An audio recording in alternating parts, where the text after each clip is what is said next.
Joining me for a second episode of The Treat Show. I'm your host, J-Lo. Joining me is OG Tyler in the house. Yo, yo, yo. I'm excited. This is a special episode. We're going to be talking about OG Tyler's background and history. Tyler, are you excited to dive deep? No. No. I love weed, so I'm good. I'm good to talk about weed and me. That's easy. I can't wait.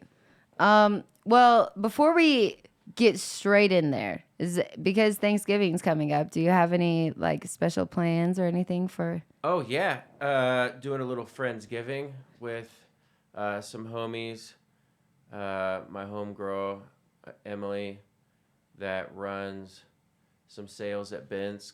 We're gonna do a little Friendsgiving at her place, and That sounds nice. yeah, no, we're just gonna have a little fun time.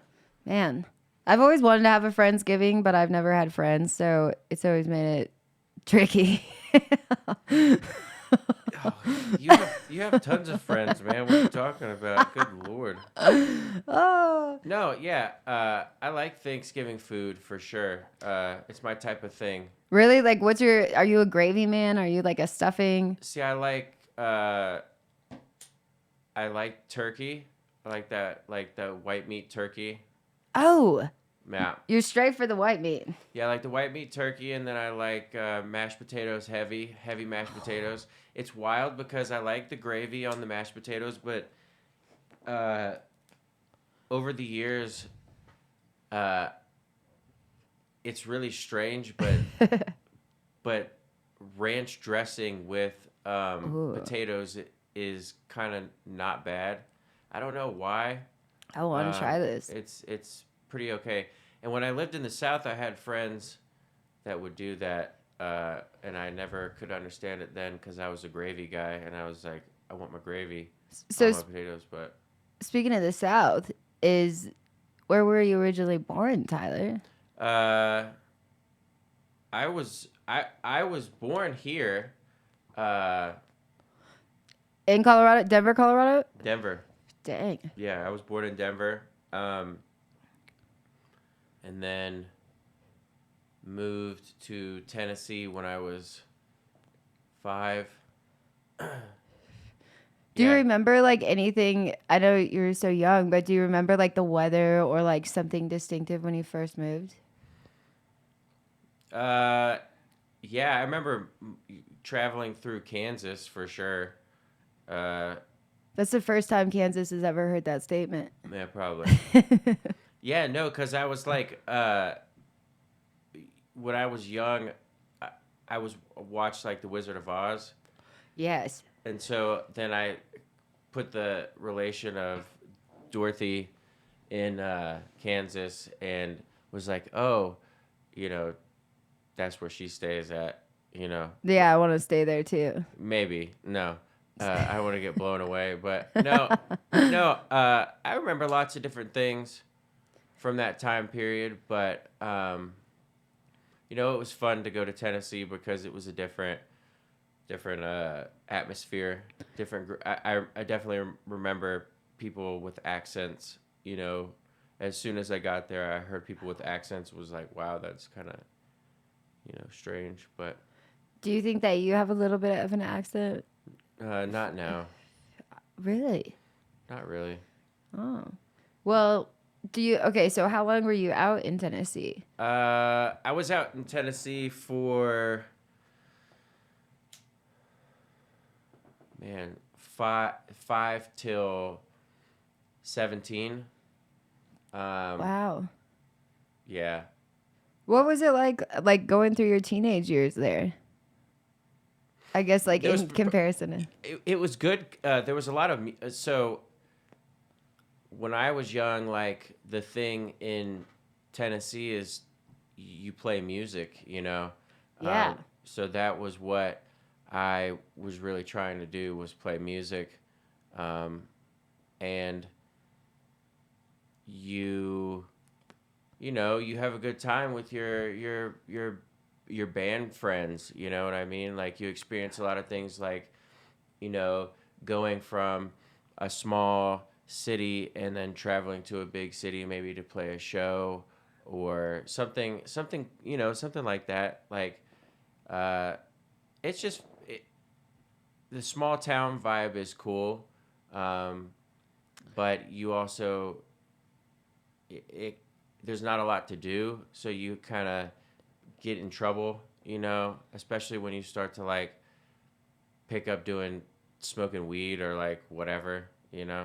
For sure. What about musicians? Because of that scene, like, was there any like when you go into the local restaurants or anything? Is there like some I don't know, like Prince or Elvis, or are they pushing anybody? I mean, there's a lot of there was a lot of famous people that lived in the Nashville area for sure. But like, they it was really everything. You'd have like rockabilly, or you'd have classic rock or country, or I mean, it was just like an eclectic thing, like of music, which was cool. Wow.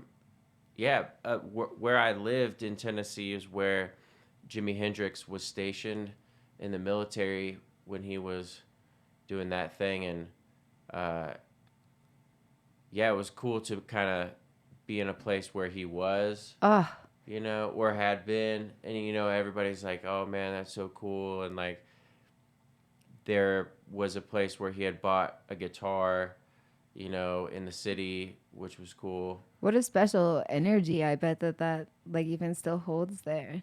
Yeah, no, it's cool. There's a lot of really good musicians that are even in that town, and it's like 45 minutes away from Nashville. So, but yeah, no, it's cool.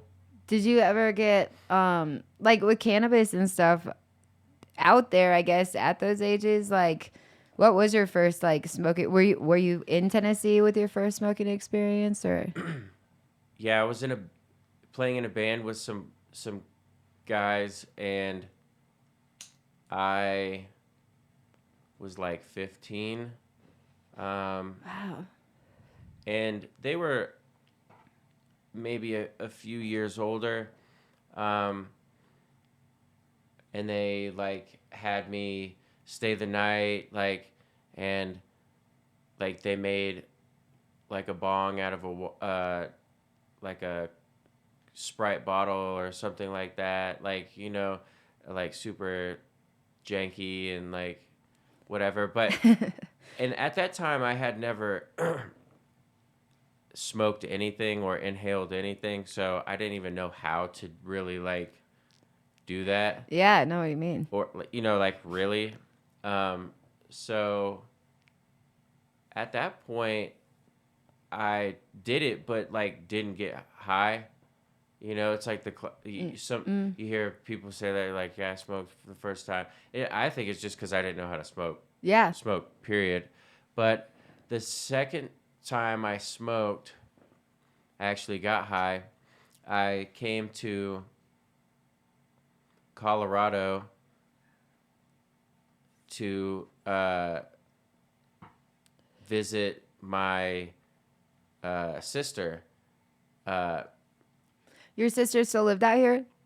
so my sister, uh, sister and brother-in-law had been out in Colorado for a long time, um, and my sister's 12 years older than me, so Oh, okay. and so is he, and so they were kind of already in they were like wise up on game before I really even knew what game was, and they were like at that point they were getting to try really really cool strains that I had never I mean I had never even heard of weed period, like, or strains of weed or anything like that. So but they knew all about it, were telling me about different things, um and he was a photographer, so they would take pictures of all the weed that they would get too. So Oh, then wow. we'd be able to look at it.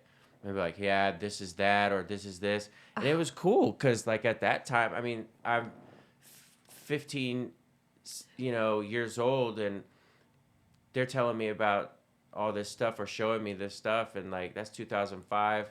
That's a A lot. a long time ago. Yeah. And that was like before. I mean, like there was names for weed and stuff, but like it wasn't as like big in the scene. You know what I mean? Like Yeah. not as many people knew what stuff was really. I mean, the OG folks, they did, you know, but because they were the ones making it and this, that, the other. But Mm. um, yeah, no. So I came out here and tried. Man, I think it was like Maui Wowie or something like So that, good. something like that, right? Wish I could get that cut. Um, and man, it was, you know, it kind of like freaked me out at first. Mm. In what way? Like, it was something like, man, I like laughed a lot, right? And that's the, You were a little giggle box? you know, that's the way that it happens. Like, you just can't stop laughing, whatever. You get hungry, blah, blah, blah, the whole thing. Um, Do you remember how hungry you actually were? Like you were like Starving. so Yeah, starving. yeah. I mean, starving. Like, it Felt was like you hadn't eaten like 6 days. wild. Wild. Good sleep, you know, probably. I can't remember. But, um, yeah, so, you know, I went back to Tennessee and was like, man, I don't know. That was a little heavy. Like, Oh. I don't know, you know, blah, blah, blah. And I think it was like a few months later that, like, I started being either more curious about it or like hanging out with people that like were doing it, and then I was just like, well, let me give the like I've already done it, like let me give this like a second like look Mm. type of thing.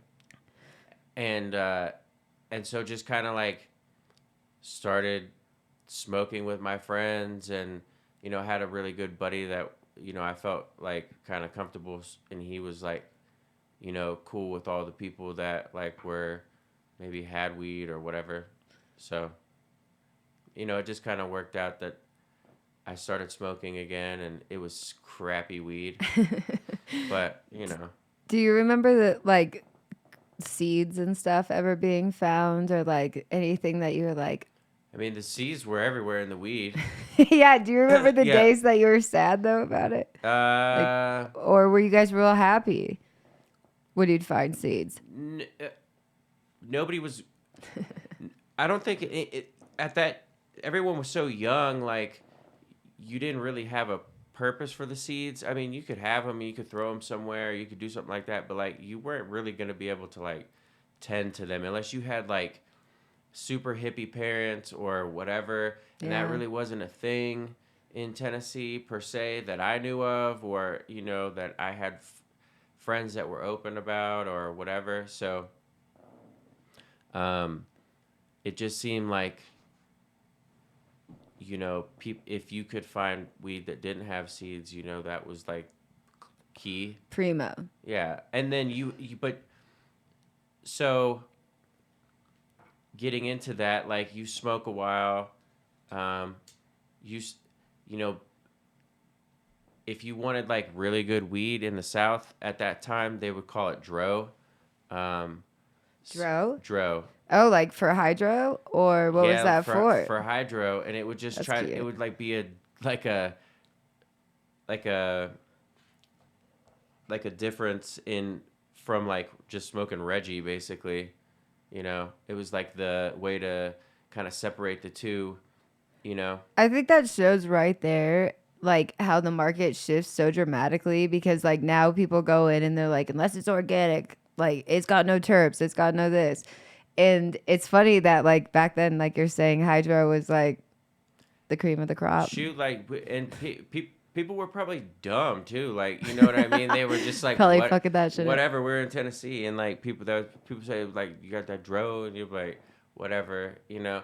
And so, you know, at that point, you could find people that would have like different, almost like a dispensary in a sense, because they'd have like some mids, and then they'd have some like kind of good weed, and then like some decent weed, and then some like really good weed. And you could go in and they'd have different price points for that, which was cool. And um, it was nice whenever I could actually find good weed regularly. Yeah. How Uh, often? I mean, like how often did that happen? Do you remember periods of time? it didn't happen until like uh,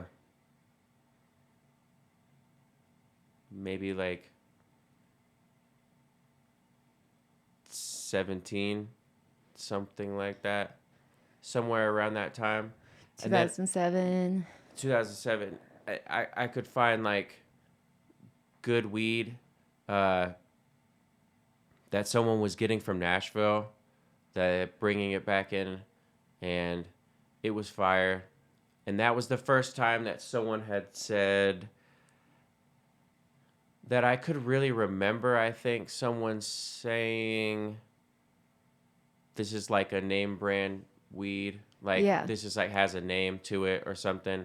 Mm. Um, that I could that I could really remember. Um, Was diesel? I feel like sour diesel like was so popular, like at least in Colorado around that time.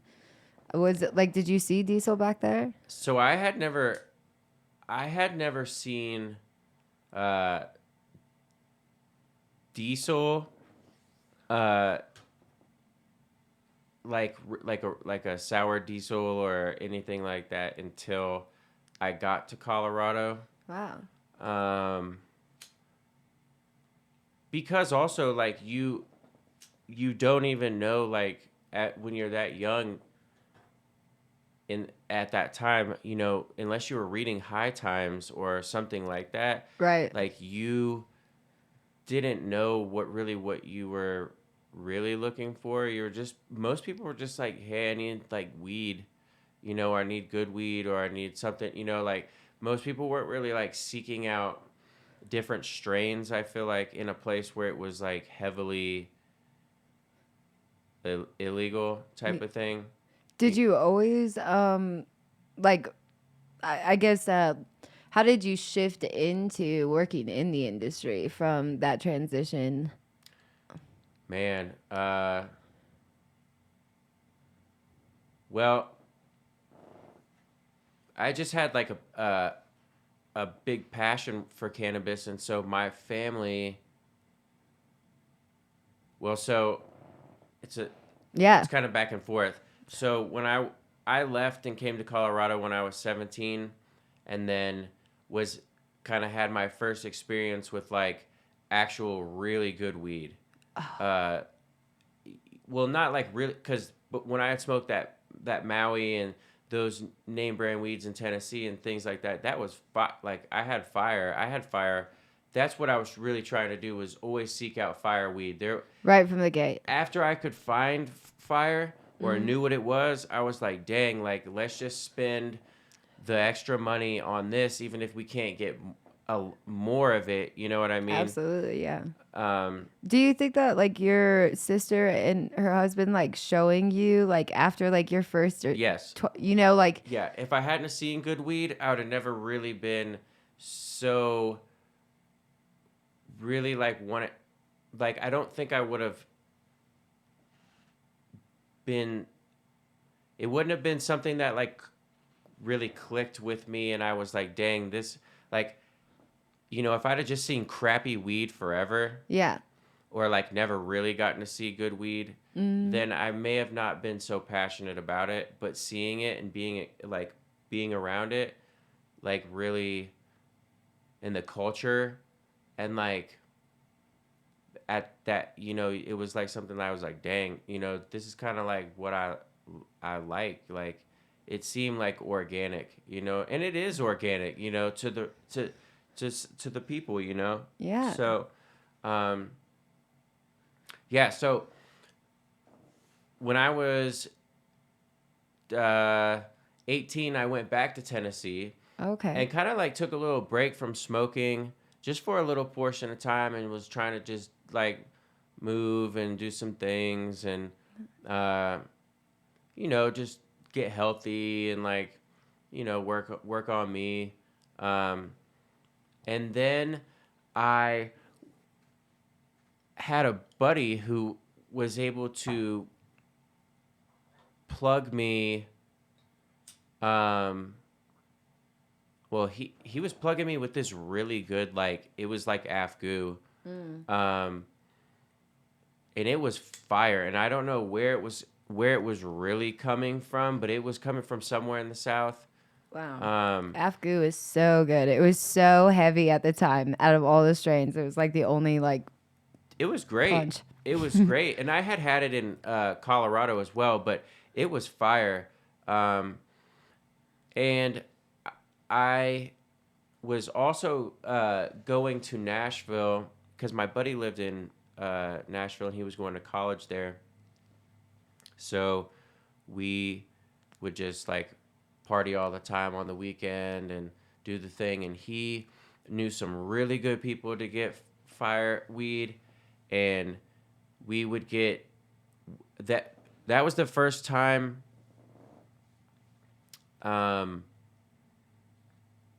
I had an experience where like all my old homies from when I was like growing up, like we all like smoked together, and we all were like super giggly and the whole thing, and it was really fun. And it was just nice to see it, and a lot of that weed too.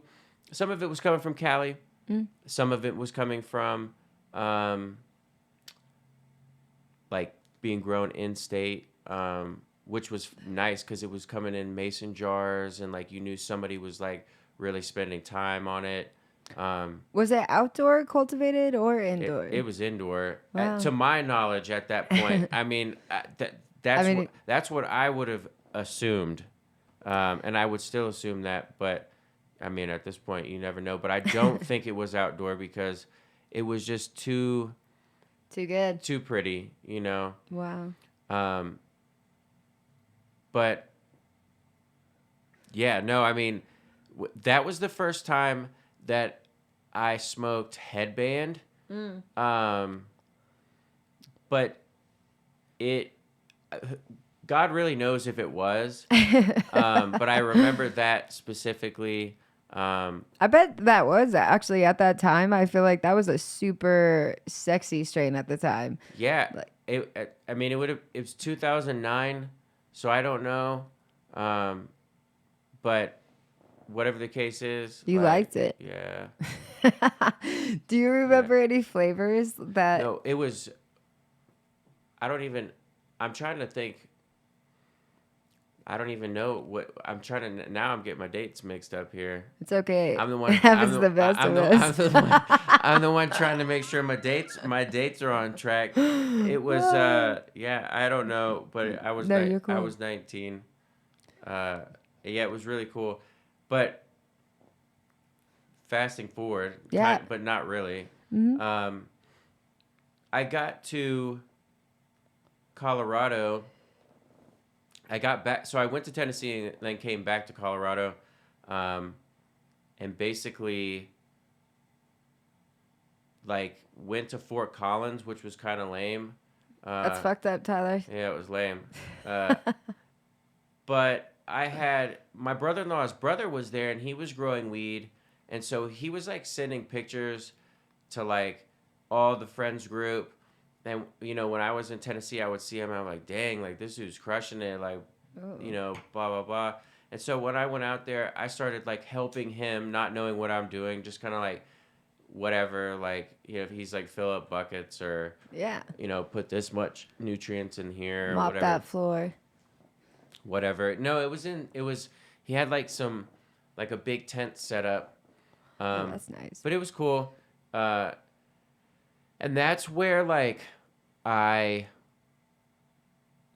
tried a lot of different flavors that I hadn't really tried. Not necessarily in his garden, but, like, that's when, I'm trying to think here. I don't know. Let's see. Yeah. That may have been, yeah, my dates may have been right, actually. So,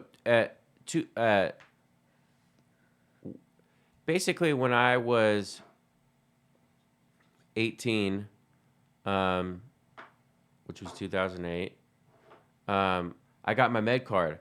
So Okay. so I got my med card and was like, dude, I got to go to the dispensaries and like, get involved and try to see like what's going on. You know what I mean? Absolutely. Like see what the vibe is, you know? Like Yeah.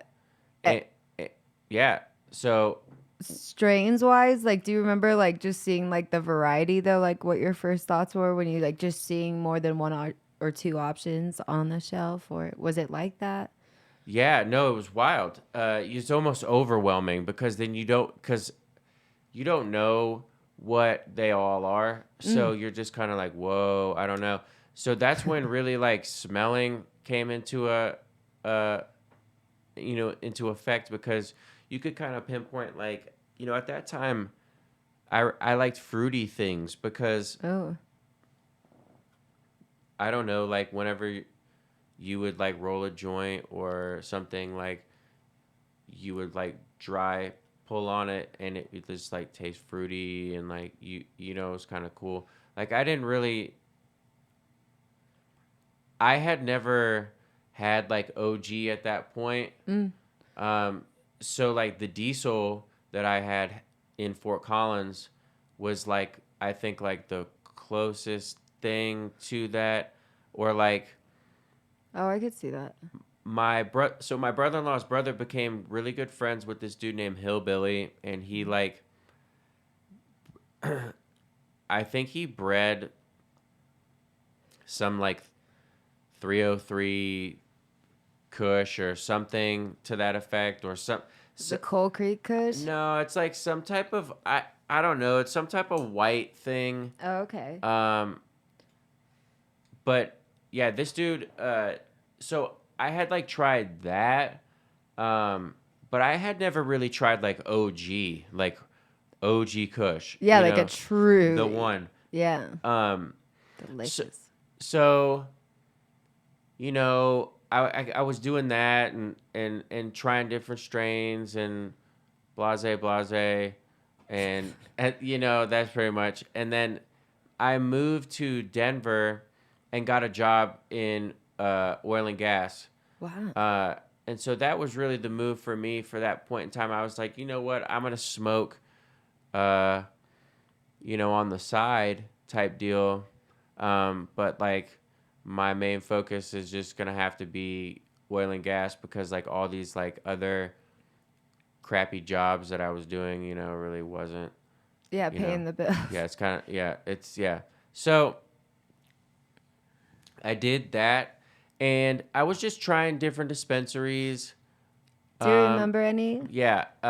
So the first dispensary I ever went to in Denver was the Giving Tree, Oh, and nice. it's still there, which is wild to me. It's so crazy. The second dispensary I went to in Denver was the Clinic, and when I went to the Clinic, I decided that that was probably the best weed that I was gonna find, and I didn't go to any other dispensaries, which was kind of like silly of me to not do that. But I found someplace that, like, Met all of your yeah, needs. it just had I knew the weed was really good, um, and that was the first time I'd ever seen hash, like not like pressed hash, like you would see like brick hash. Yeah, or Uh, shatter or something. no, it wasn't even shatter at that point. It was just like it was like BHO wax. They had like a full melt or like a what they called like a partial melt. Um, They were the first ones to come out with live resin too, right? um, Like I feel like they manipulated their special technique at the time. no, No. so that was a different guy, but Oh, this is good to know. yeah, no, I'm gonna run. Sorry about that. Sorry about that. I'll run it. So basically, at that point, I just was like, man, this is it. I found this weed. I'm gonna just keep smoking it. Um, and then when I'm 21, I'll apply to work here. Because of the badge requirements. because of the badge requirements. Oh. So from 18 to, or not 18, from 19 to 21, I just did the oil and gas thing.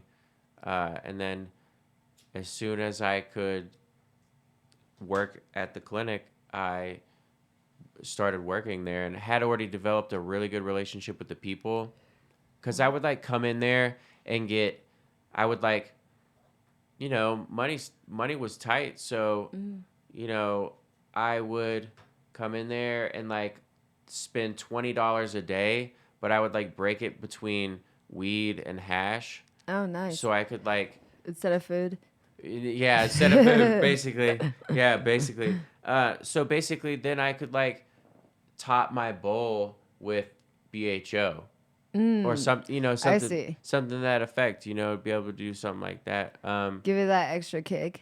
It was cool. Not really, but no, it was cool to like experience that and like whatever. But so as soon as I turned 21, started working at the clinic. Uh, this is 2011.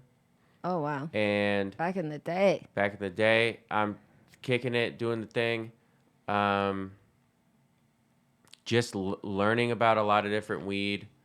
Um, and this is when I'm like really getting into it. I'm like trying to watch YouTube videos. Reading. I had been watching YouTube videos on weed and stuff when I was, uh, when I was like 18. Um, there was a guy in California that I was watching. His name was Dave Warden, and he had a show called The Weed Report.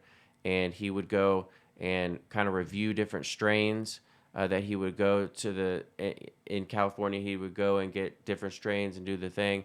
And he would show people like concentrates at that point. And I had never ever seen concentrates. So it was like dark and like crazy looking, but it was like, it was really interesting. And he would go into a shop, and I think he ended up working there. And a guy that started a company out here, his name was Daniel.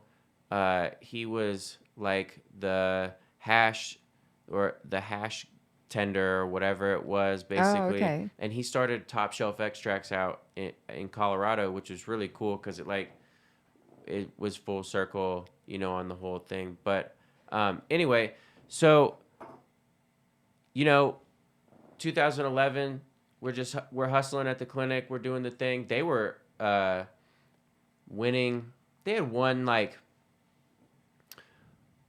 some Patient's Choice Cannabis Cup award or something. But then they started really cranking it out, and like when they partnered up with DNA Genetics, it was a whole nother thing. And that's when I really got to try OG for the first time, smoking like kosher.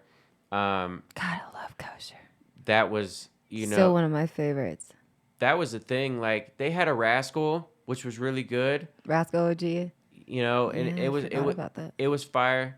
But the kosher was like the real thing, and I was like, oh dang, like that's, that's the one.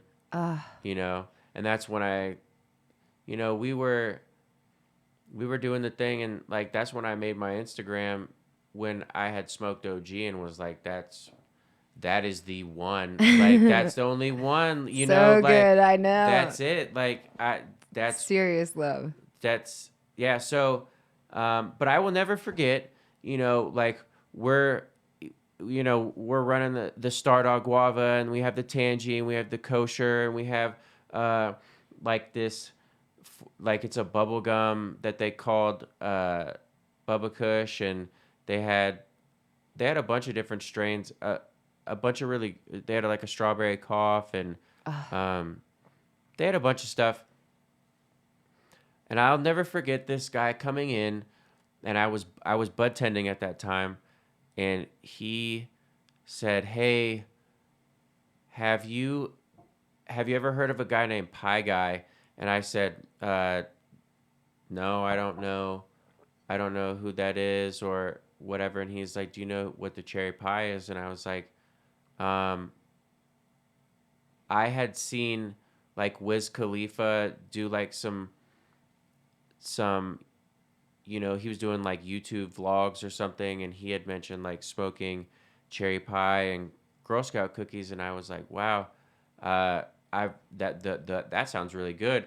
And Mm. this guy came to me and said, hey man, you need to follow this guy because it really has like the real cookies.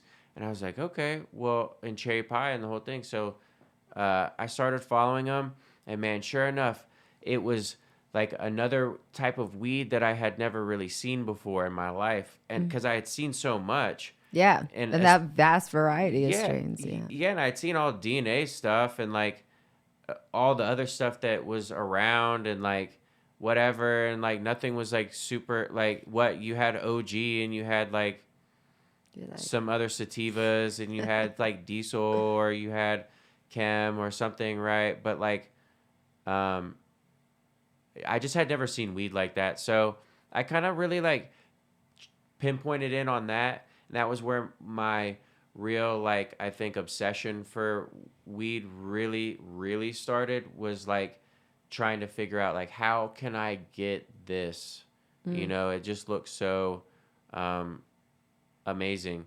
And it was so interesting to see at that time you had a bunch of seed companies, and once they got wind of this Girl Scout cookies or whatever, Yeah. you had people like trying to say, "Oh, I have Girl Scout cookie seeds, or I have this cross, or this, that, the other," and it was cool to see.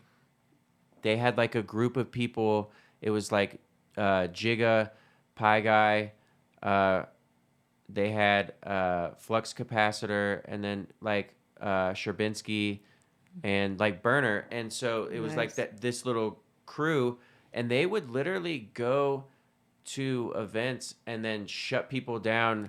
Like they'd bring pounds of weed and be like, "Hey, like you don't have this. Like this is, So it was Mm-hmm. cool to see that, and I was like, "Dang, like, this is what people are obviously want this. It's like turning into this hype thing and like whatever." And then even DNA was like trying to work with them and like, so it was cool to see that and like, you know, but like also the hash game at that time was like evolving Mm. from just like wax to, it was like shatter and like, which was really cool. Um, but yeah, I love. Okay, I think I'm gonna take. Tyler, OG Tyler and I actually we met working at the clinic together back in 2014. Yep. So what I was thinking though with that is how long, because you were there for a long time. Yeah, from 2011 to 2014.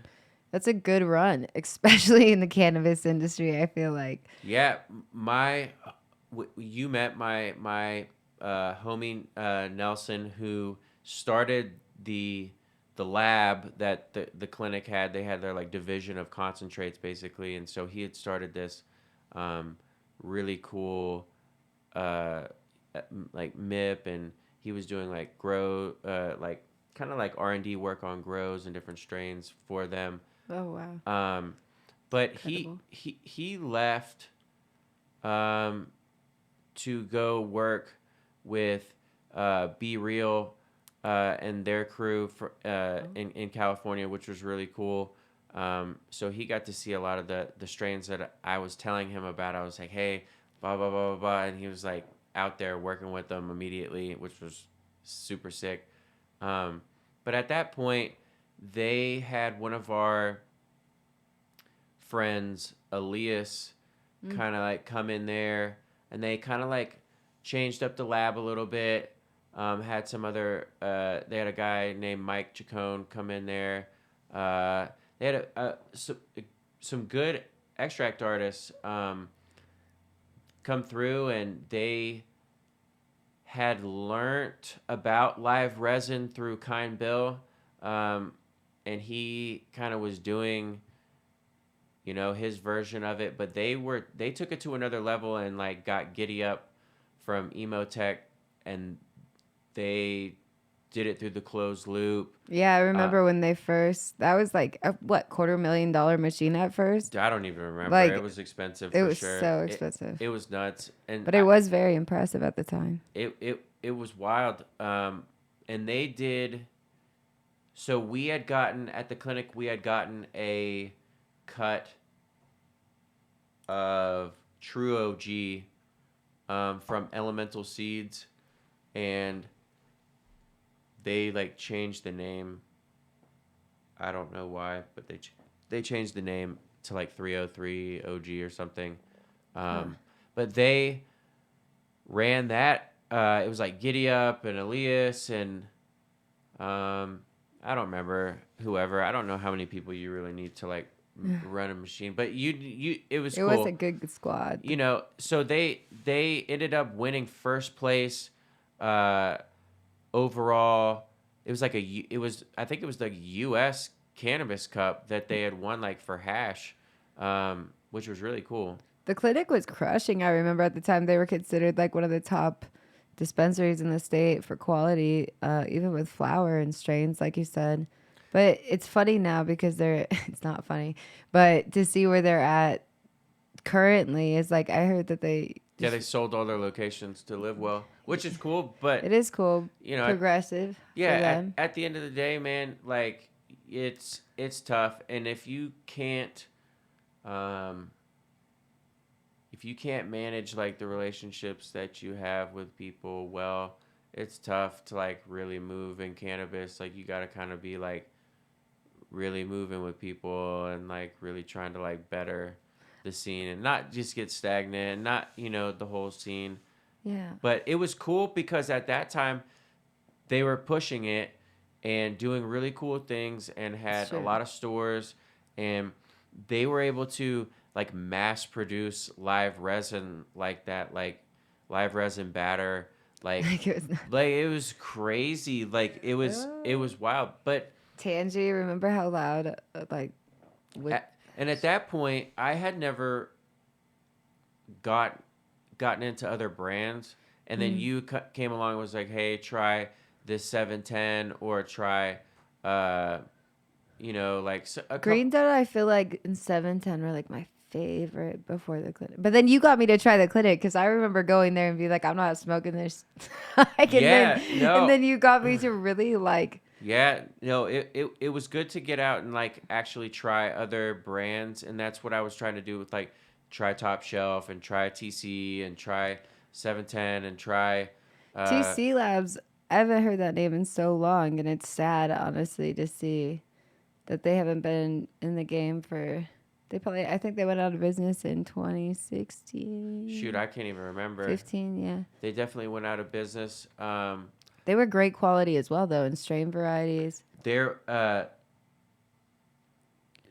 was a few different brands. Terpex had come from California. There was a guy, I don't know if he still is making hash, but his brand was like White Moose. White Moose. White I Moose. Totally forgot about White Moose. Yeah, so good. There was a bunch of different people. I'm trying to think. So when I worked at the clinic, I was able to experience a lot of really cool things, like being able to go to, like through Nelson, being able to go and work at like the first ever 710 cup and like going to the cannabis cups and working cannabis cups, even for the clinic, or going to work for like Nexus or Crown Extracts. When I was doing that, I was able to try hash from California, and the hot thing, the best thing was Hardcore OG, and it is still to this day, if like, you know, if I know the Russian people have it, but like I don't know,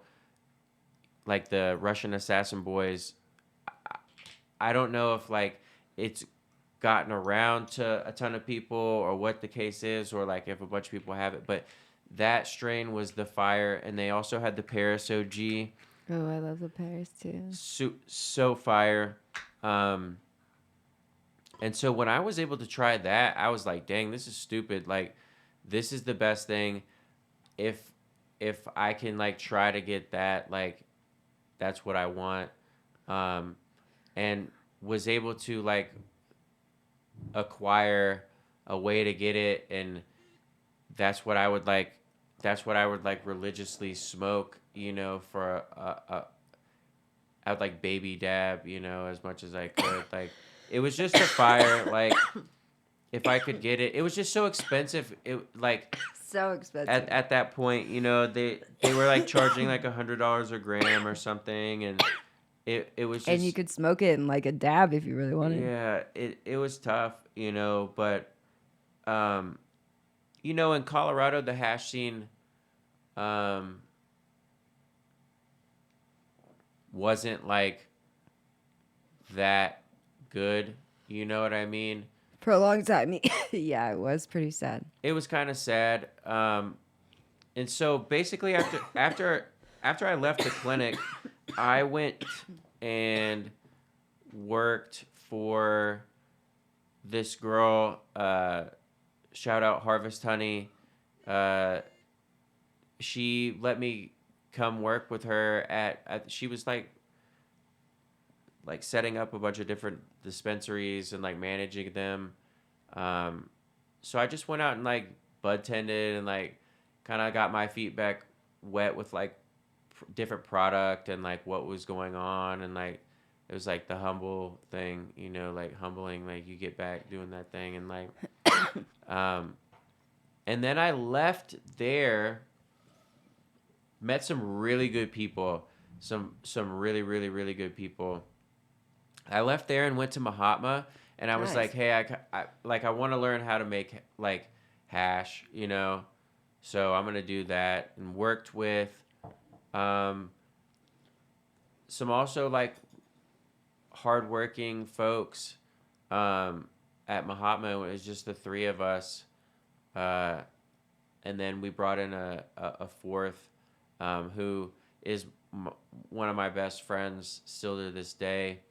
Um, and after that, uh, after Mahatma, I didn't really know what I was gonna do too much. At that point, you kind of like hit a wall, and you're like, I don't really know. So I went out to California and like worked with Nelson, with at like B Reels, like grow or whatever, and got to see like OG Kush, just like the OG, and it was like amazing, and it was like so rad. Oh, Um, sounds wonderful. you know, and then I came back and kind of got with two friends and said, hey, listen, like I don't know if I can really make hash, but we're gonna try, and we're gonna get a closed loop and do this thing. Oh. Um, and that was like 2000. Man, it was like 2015 or something like that. 2015. And so it was, you know, we just made it work, really. It was Yeah, like learning that from. was the thing. It was like you just make it work. You make it work, and um,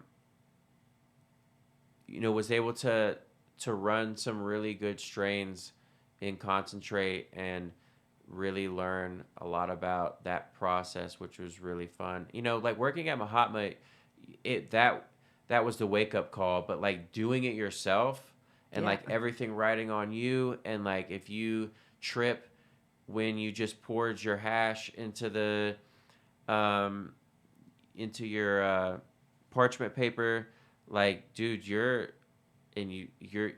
there goes all your product, and then it's like, When accountability is like really yeah, all on you, yeah. yeah, when it's on you, that's the thing. 710. I just We've got about 10 more minutes, but I was thinking, I know, I'm sorry, Hey. but we're gonna extend this on our next episode. We're gonna Yeah. yeah. But I feel like I want to kind of. I don't mean to rush you at all, but No, I can speed up. no, you don't. I can speed it up I here. I'll speed it up for you. Uh, yeah, so in uh, basically like 2016, 2017, you saw a lot of hash companies coming in, coming out, blah, blah, blah. There were not very many that you wanted to go work for. When 710 yeah. Labs came back into the fold and started making really good solventless, that was a company that like I really, really, really wanted to get involved with, just because they were like the pinnacle of like hash. And I thought I'd be able to try the Skywalker OG again, or Skywalker 600. So good. But yeah, so I went to go work for 710, and it was a game changer because you just learned about how to really take care of the product, like from start to finish, everything from trimming, growing, everything.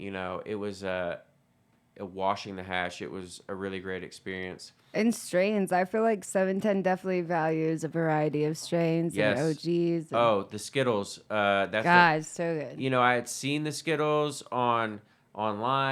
When I was able to go there, I was able to smoke it and be in love with the Skittles and be one with the Skittles. And yeah, it was that strain is amazing. It is amazing. It's a great one for sure. I went there just to buy their flower this summer because they were the only ones that had that strain on the shelf that's like proper and like Yeah, it's fire. it's so good. But to me, I love that strain as well because it's testing below 20%, and people say that cannabis is like only pushed by consumers for these like 30% THC and whatnot. But it's cool to see a strain so beautiful and stand out in the Yeah. lower side. Yeah, and for the last year over there, I had been making all the edibles along with my partner over there. All the edibles. Yes, which was only gummies, but being able to learn that process was really, really sick, and actually being able to make them, with a solventless product and have it try to be strain specific, so you could actually taste, you know, each strain, especially Skittles. But yeah, no, I learned a lot from the head chef over there, and it was nice to come into a situation where you didn't have like a culinary background per se, and then someone would be really, really nice and like teach you, those things. And yeah, I was able to learn a lot, so which was really cool. But now we're here. I love it. Poof, in 7 minutes. I know. I'm really sorry. Well, I think that we should take a dab. And How much time do we have left? we've got yeah, you gotta slow down now. We've got 50. Okay, we've got 6 minutes. We've got 6 minutes, 6 whole minutes. So you want to like retract a little? Oh, I could talk about anything. Like, what do you mean? I will say this. I think that, in my opinion, there are not very many strains that I would smoke. Really. OG is fire. The hardcore is one, if I could find it again, would be one that I would really, really smoke. You know who has that strain is Harmony Extracts. What? And Dig Who? by Pink. Who? Hardcore OG. No, I don't believe that. They got it from Pink House. No, That's the only reason. I don't believe it. All right, you're probably right. I don't believe it. So anyway, when I was able to try Gelato 41 for the first time, it was a game changer for me. Like, What was your favorite part? it was like nothing I'd ever smoked in my entire life. It was just this nutmeg, like super weed smell. Like it tasted crazy. It got me so stoned. Like It was just wild. So that the Fatso that I think it's like a Canorado thing, but like Green Dot crush it in rosin form. It's like Oh yeah. it's unreal. Um, that to me is like GMO's fire too or whatever if you want to get stoned, and the Skittles is like is like almost up there with OG with me, you Yeah, know. I'd say it's in my top 3 for sure. But I do think Runts also. When I tried Runts for the first time, and if I would get a real batch and a real good batch, um, I would probably put that in the top 3 as well. I think it's stupid fire. I feel like I wish that I had all those strains right this second so that we could like Man, fire them up. yeah, maybe we should have an episode where we like take everybody's top 10 somehow and just like smoke them all together, rate them, but not in the standard ways. We need a new approach.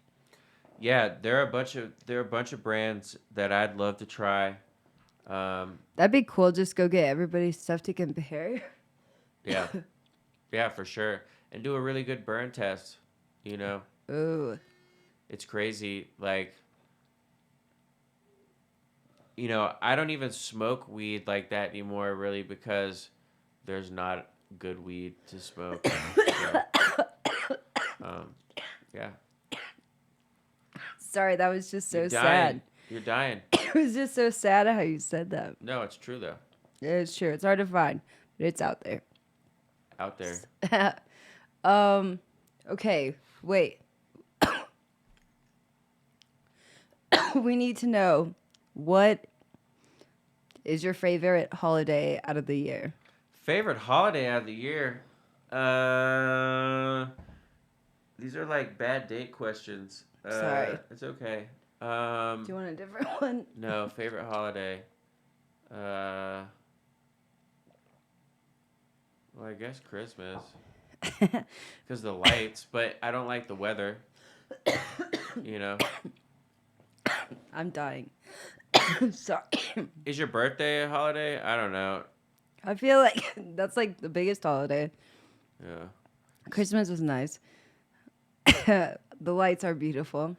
Well, Do you like my backdrop? that is the real question, everyone. What should we put as OG Tyler's backdrop? No, this is it. I'm in Spain. Oh, yeah, that's right. And it's probably going to rain. It looks like it's going to rain. I took a train. Yeah. Yeah. Oh, it's been cold as Snicklefritz out here. Yeah. It was nice today, though. But I'm in Spain, so. Yeah, you don't know what it feels like. Okay. Well, OG Tyler, do you want to shout out anybody or close out with anything? Shout out the ones that really, really love cannabis. That are true, passionate about this. It's the only way you're going to make it at this point. Like be passionate about what you do, and if you're in it, like know about what you're getting in, and don't just push mids. No. No. And again, if you have fire weed or fire hash or something, I want to try fire and I want to support people who have the fire. So Tell us where it's hit me. at. Yeah, hit me in the DMs. The DMs. OG Tyler 303. Yes. Mm-hmm. All right. Thank you everyone for watching and listening. We will have a next. Wait. We have our official launch of this episode Friday prior to the Adam Dunn Show. Everybody check out the Adam Dunn Show on Fridays from 4:20 to 7:10. And then you got to check out the Patreon. Thank you for joining me. I'm J-Lo. And it's me, OG. Thank you. Peace and love. Peace.